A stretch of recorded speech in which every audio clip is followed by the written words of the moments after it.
Working 40 hours a week to afford a quality of life you're satisfied with is a blessing, not a curse.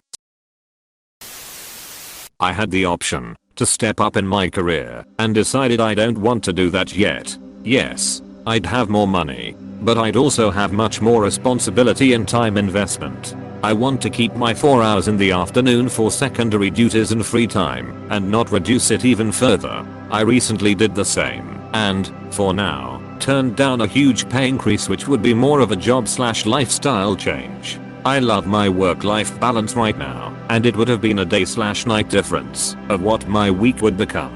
Time is worth so much more to me than the extra money. I just took a new job and had to learn remotely. 10% pay raise, 70% stress increase. I'm still hourly and expected to maintain 40 hours, although 42 to 45 is okay from time to time. And being stressed about work, even after you are done for the day, is the absolute worst. Enjoy your lifestyle and take advantage. Oddly, I used to have anxiety dreams about my low-level jobs with no projects, staff or deadlines. And I never get those as management. There have been ups and downs, but I don't have much trouble putting it down when I leave the building. I will say I've gotten better at recognizing what is and isn't worth stressing over. And I've seen some people who couldn't compartmentalize and didn't know when to stop, who made themselves miserable. Hey, an unpopular opinion. Take the upvote. Let's skip the opinion and get to the fact that there is a very strong positive correction between hours worked and one's earnings. Reddit loves to romanticize the poor working 2 jobs to survive, but the fact is in general the wealthier one is the more one works. Vice versa. Several studies has shown this repeatedly, but here is one. As the article points out, there are significant rewards to the upper 20% working longer hours. Marginal incentives as the article calls them.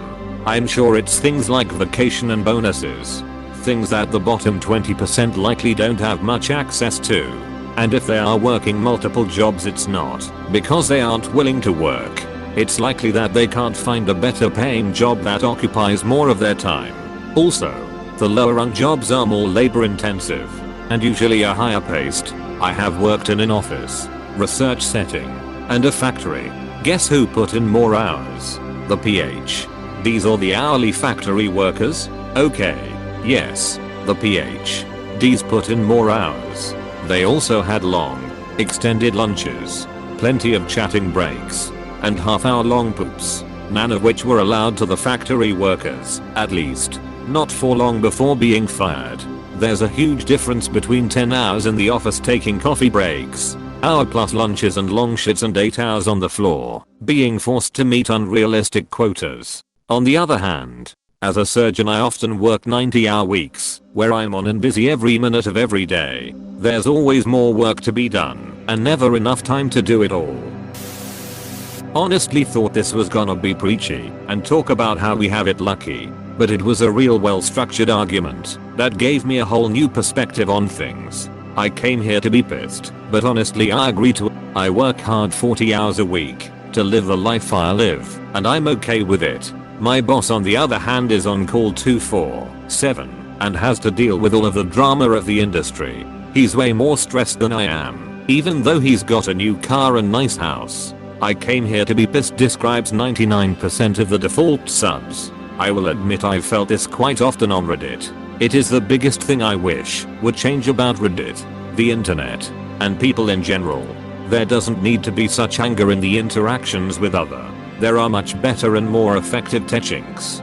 Books like The Art of Communicating by Thich Nhat Hanh and How to Have Impossible Conversations by Peter Bhushan cover it well. I hope one day r/street epistemology techniques become mainstream and all the yelling and anger is replaced with critical thinking and stimulating questions to chew on.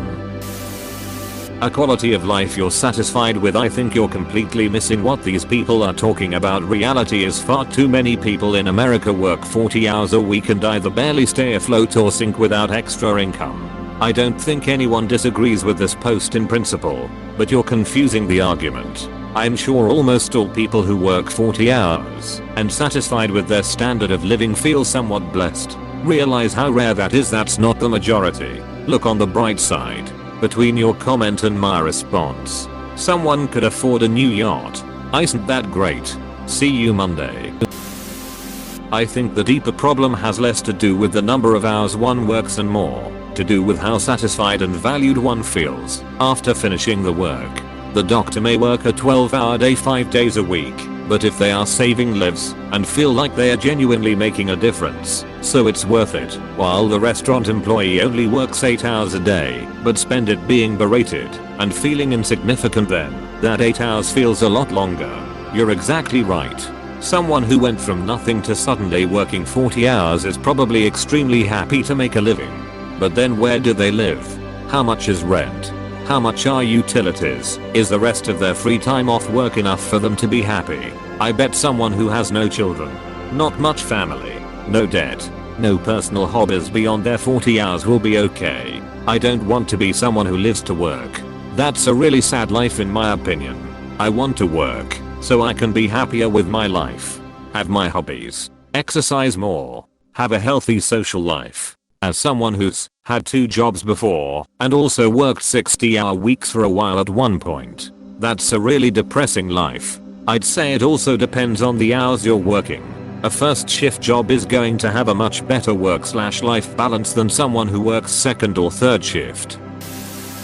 I don't think it's necessarily the 40 hours that people find oppressive, but quite often people are actually spending potentially 10/11 hours a day for their job. If you include travel time, I for one know several people that travel into London every day because house prices are so ridiculous, has several knock-on effects of driving costs up around us as well.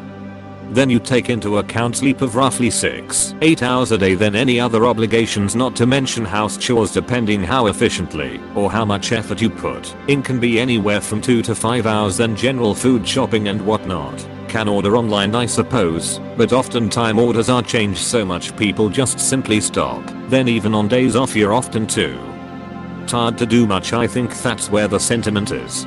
Don't get me wrong, compared to how much people used to work even 100 years ago, it defiantly is better, but I also think as a Western society we could almost certainly drop to a 4-day week without it costing almost anything. As we one person working less, you can have more work for another, therefore having another consumer in the economy who would have an additional day to be spending the money on short breaks or activities. Also, there's more and more research saying that 4-day workers are more motivated and actually are more effective than 5-day workers. Most of history people worked less than they do now.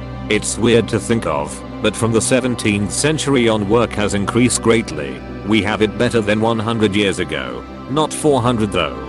That's industrialization for you. This is a vast overgeneralization of thousands of years of human existence. Work is a relatively recent concept, replacing what was essentially survival.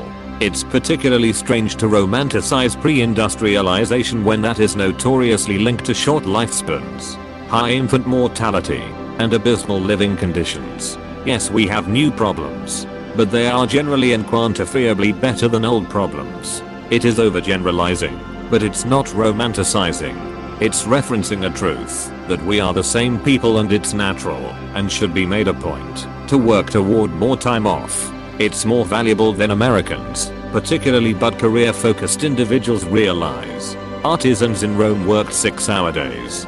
Peasants in the Middle Ages worked 8 hours 150 days a year. Nobody wants to be a peasant, but most people are in this world. Our peasants typically don't have enough to raise a family effectively in the modern world, and they work more than peasants of old, so they really can't physically even be there to raise their family. Not to mention the family unit has been broken down more than ever, more or less requiring dual incomes to ensure your children are given good lives and opportunities. The same opportunities you and I probably had on our parents' single income. Or at least if not you, your parents saw the shift. I was pointing out that industrialization is what skyrocketed the work week, and while technology has enabled us to live better, and with those technologies at a fraction of the effort and cost from the past, the average work week has gone up, not down, with a notable decrease in America, specifically in the above stated issues: health, life expectancy, over the past decades, with an increase in hours at work. It's natural to not like it and want to reduce the work week, because it's not actually natural to do it. That's more my point. You could just lower your living standards to astronomically higher than peasants of old, and one parent could stay home and raise the kids.